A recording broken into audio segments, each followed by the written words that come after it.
think it's important for us to have images of this movement, the LGBT movement, the ballroom scene, because in a lot of like the movement story, like Stonewall and things like that, we were missing from those pictures. Right. Our faces were missing. There were no images of people of color.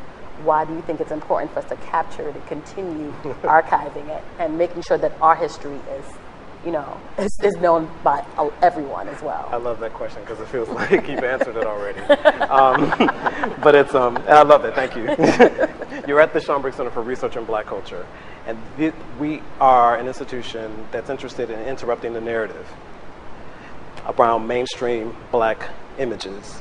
And so what's important here is that with a community like the ball scene and the Kiki community, if we don't collect these images, if we don't save the flyers and the programs, if we don't do this, you won't know anything about this. In about 20 years, it'll be a white phenomenon.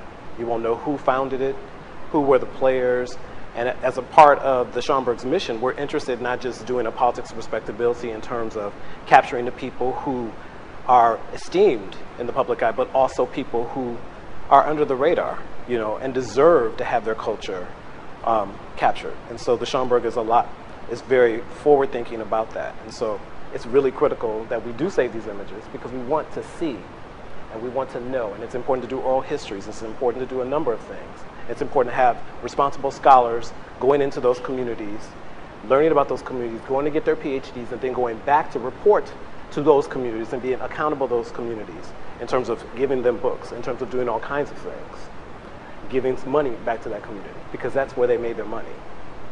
And so I'm interested in that sort of like dynamic, but it's critical that we archive our history.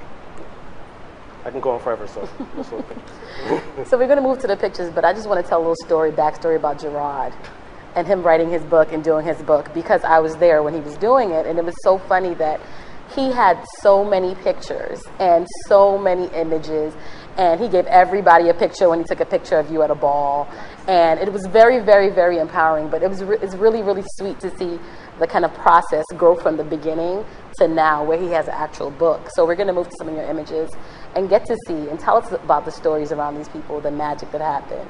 So can we cue the slide for Gerard's legendary? So Gerard, tell us a little bit about this picture. This is the image that's the cover of your book. Yeah. So why did you pick this? What was this backstory with this image? You know, the interesting thing is I didn't really pick the image for the cover. Duke University, who actually published the book, they picked the image. And it's interesting because I met Taz actually after. I mean, I saw Taz, and that's his half brother or his twin brother who's in the back, who's actually helping him put his uniform or the costume on. And actually, the twin brother is the one who designed it. And I met him for less than 5 seconds. So I literally saw him. I raised my camera. I asked him to take his picture. He said, okay. And I shot maybe about 4 or 5 frames and then left. And then, you know, fast forward 2-3 years later, Duke University says, we want to put Taz on the cover. And I was like, oh my God, how do I find Taz? And so literally I didn't have to then go out. I mean, it's sometimes it's weird, you know, how people say, you know, Facebook is, you know, it could be a bad thing or a bad space, and it can be. I'm not going to say it's all perfect, but that was one of the really good things about Facebook is the fact that I could then find Taz, and that's how I found Taz. So. Okay, so the I think it's a really interesting question, first of all. Second is, I don't know if I would call it gatekeeping, but I know that personally, like when I think about, I can speak actually more specifically to the older body of work that I've done, which is on LGBTQ youth homelessness. And that body of work I'm intensely protective about.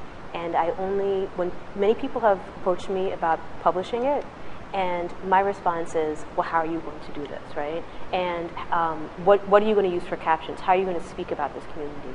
And you know, I don't look at it as being gatekeeping as much as I look at it as being a responsible photojournalist, right? Because you know, I don't produce that work. I don't produce this work for you know, someone in Time to read it or for someone in the New York Times to read it. Like, I produce it primarily for the community, secondarily for myself, right?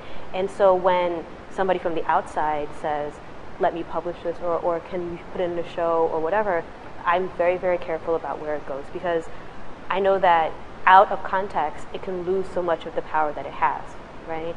And one misworded caption, one misgendering in a photograph will destroy everything as far as I'm concerned.